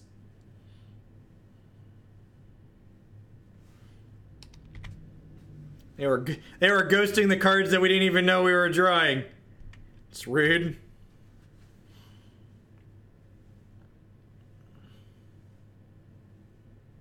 His stream was just ahead of everyone else's. Oh, baby. Oh, baby. Oh, baby, baby. Oh, baby, baby. Oh, baby, baby. Do, do, do, do, do. Who's ready to decay the crap out of this Pithing Needle and then bury our opponent with this Liliana, the last hope. Who's ready to get buried by this Liliana? I'm going to dig a grave. So I'm not decaying the needle and attempting to block because my Tarmogoyf will only be a 1/2 because Dryad Militant says Abrupt Decay gets exiled.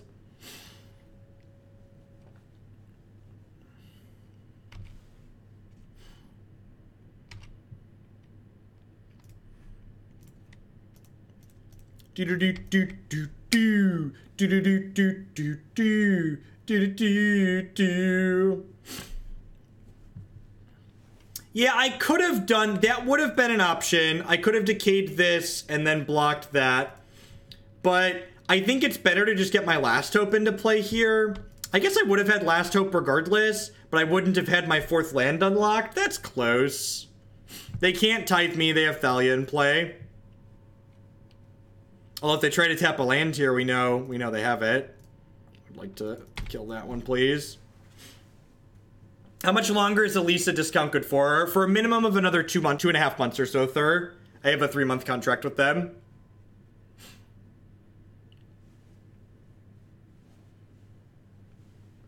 Oh, they could have a path here, right?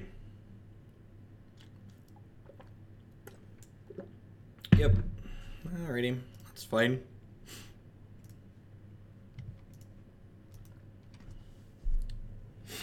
So last hope is dead. I guess this wouldn't have happened if I would have decayed the Militant and then blocked. That line would have been much worse against the 2nd Thalia, though. The line would have been much worse against the 2nd Thalia. Alright, so... I guess I just play Tasigur, right?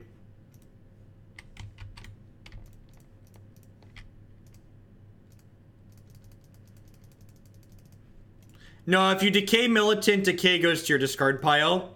If you Lightning Bolt Militant, Lightning Bolt gets exiled. Because Magic is intuitive and easy to understand.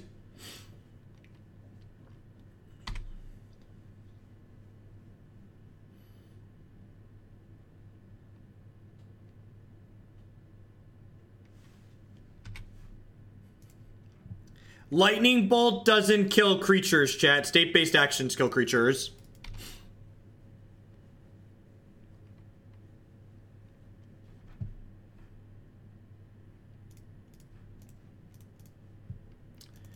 We're running out of cards here, chat. The fact that they're on 2 lands and applying pressure feels really bad. Oh no! We got tethered! We got tethered! Oh no! Oh no! We knew about the tethers too, chat. We knew. We've gotten tethered before. Oh no!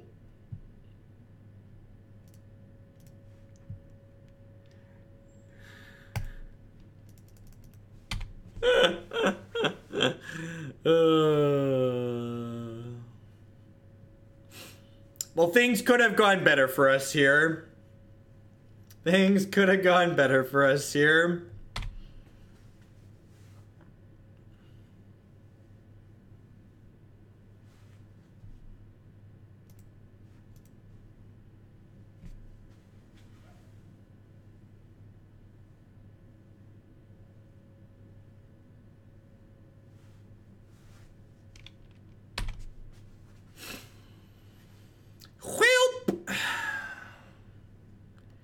I feel like we kind of got robbed here. I feel like we got they stole game 1 and 3. I feel like we were pretty far ahead in these. It's got pretty unfortunate.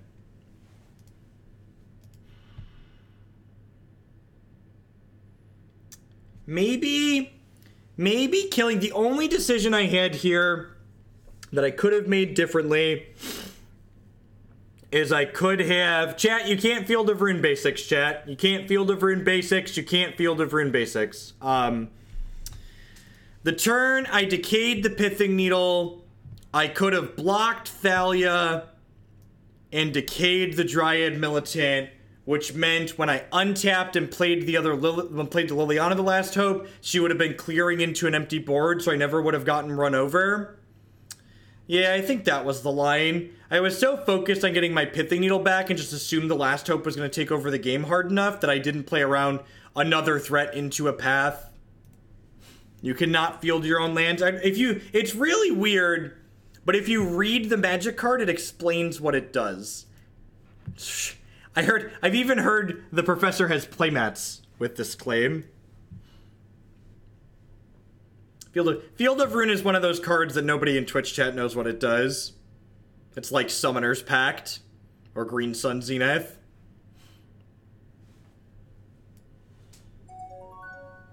Liu, thanks for checking out Honey. I appreciate it. Thanks for supporting my content that way.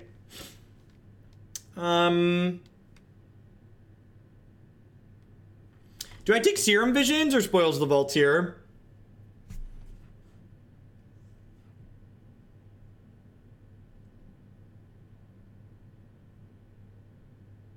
You mean they 5-0'd with the list, Karate Dumb? Not top 8'd?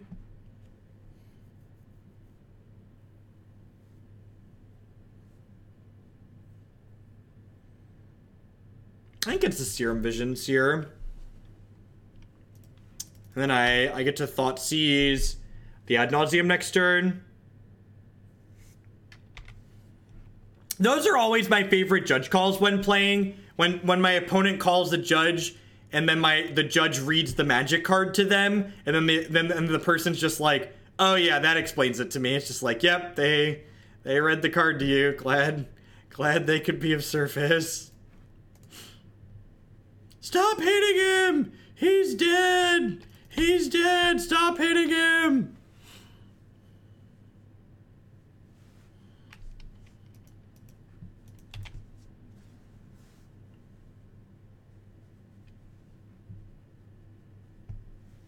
That is true. Legacy has some sneaky ones. I will give you Legacy has some sneaky ones.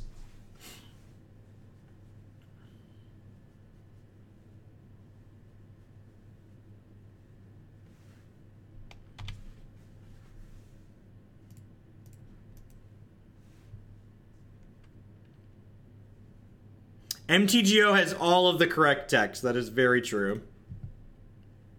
I'm going to crack a clue here. Just get a Raging Clue. If we miss on this being interaction, we'll jam Tarmogoyf into play.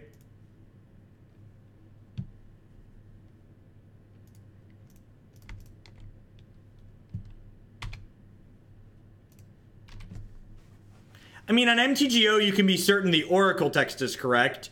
You can't be certain that it's going to execute the Oracle text correctly, but you can be certain that the text box that's listed on the card is accurate.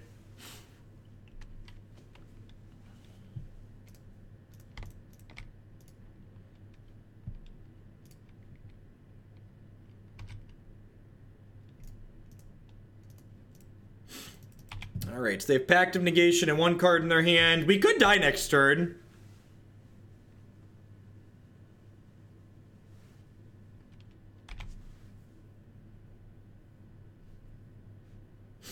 Ooh, that's a nice piece of candy. It's a nice piece of candy, chat. Are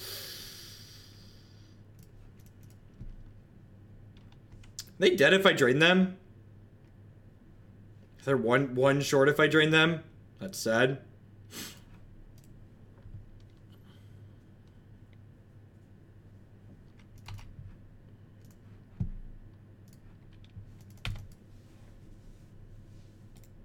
So, am I dead during their upkeep?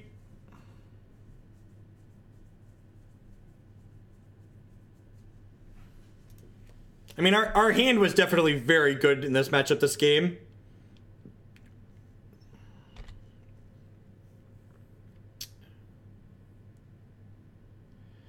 Am I dead?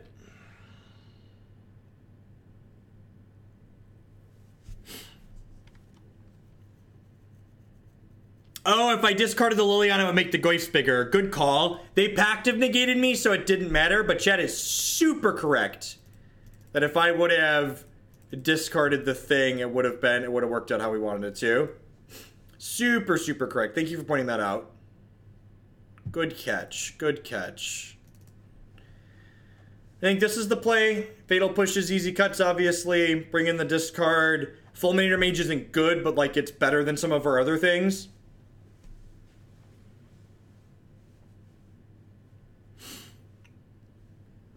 I think this seems pretty reasonable. The ins and outs are really... This sideboard is well built. It's got a lot of good clean ins and outs in these style of matchups. Discard spell into Tarmogoyf, everything I want in life. Alrighty. I wouldn't mind having a Golgari Charm in R75 for instances like this. I think having 3 or 4 ways to kill Leyline could be okay. I don't know. Grizzly Bear attacks. I like Grizzly Bear.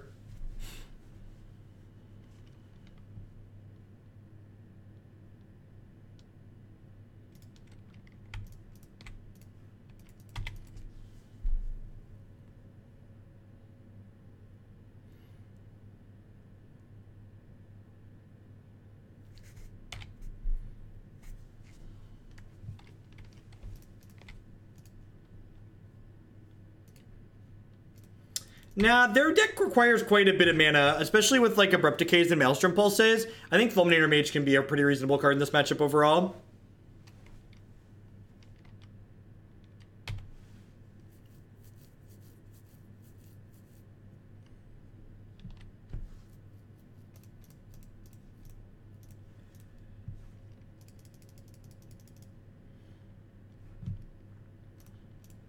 Stone Rain you.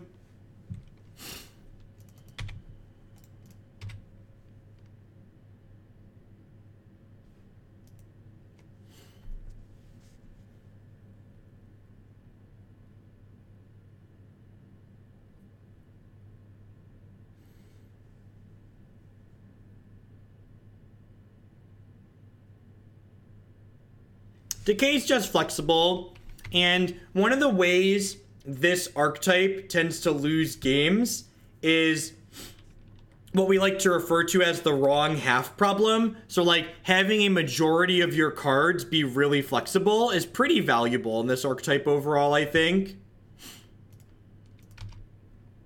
Having your cards be flexible is a big game. So we'll see if they kill us next turn or not, but we're going to threaten lethal with Treetop Village next turn, which is nice. So they're dead on board. Yeah, for people wondering why I didn't eat the Fulminator Mage, because it makes Tarmogoyf smaller. We're dead to Spirit Guide, ad nauseam, whatever else. That's a Grave Titan. Okay. Off work early. Thank you, Jared H, for the 2-month free subscription. Welcome, welcome, welcome back. We appreciate it. Alright, the Candyman is here.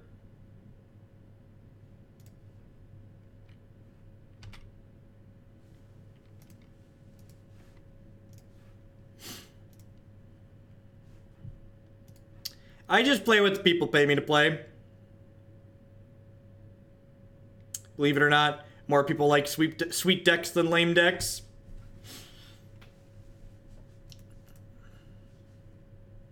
Grave Titan's not that uncommon in the sideboard of their deck for situations exactly like this one that we're in right now.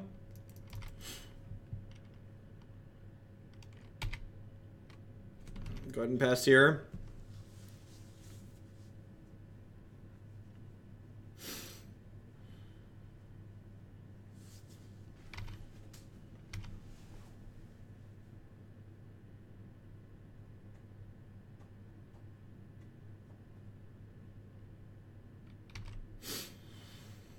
I think I just traded with this Grave Titan, right?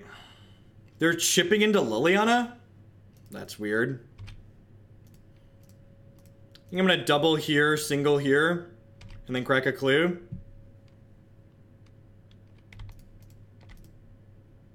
Yeah, I need to get the Titan off the table for sure.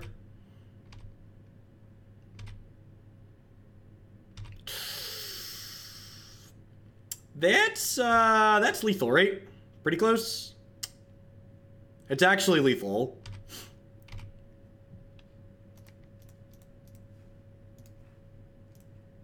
With the Treetop Village. I'm not confident in a lot of things, but I am pretty confident that if there aren't at least 2 Maelstrom Pulses in your black-green deck, you're doing it wrong. Sweet. Deal. Go to 1. Take the last card out of your hand here.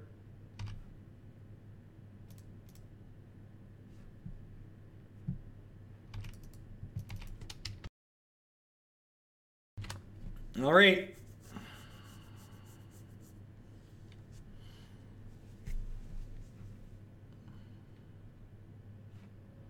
All right. Despite punting to mono white and losing to blue white control, we ended up winning the last one to finish 3-2. I think I like this build of black green rock. I think I might. Oh, the sideboard is messed up at the moment. Hold on. I think I might try and wedge a Golgari Charm in here somewhere. The Nissa Vital Force might be too cute. It's possible that the Engineered Explosives isn't really needed. I really would like a third. I really would like a third way in the 75 to take Leyline of Sanctity off the table. I like this in the board as like a way to generate card advantage, but she might just be too expensive. So yeah, that's probably about the only thing I think I'd change. I have a cast down right here. I don't think you really need a ton of cast downs. Because you have Tarmogoyf and Tasigur, you can just block things that Fatal Push doesn't kill consistently, on top of killing them with Liliana and Maelstrom Pulse, so... Yeah, Nissa Vital Force, I think you should play some games with Nissa Vital Force before you cut her. Corrosion Grip, I think, is narrow and bad. It just, like, doesn't do enough. Modern's a format where there's so many different decks that you can't afford to play a card as narrow as Corrosion Grip, I don't think.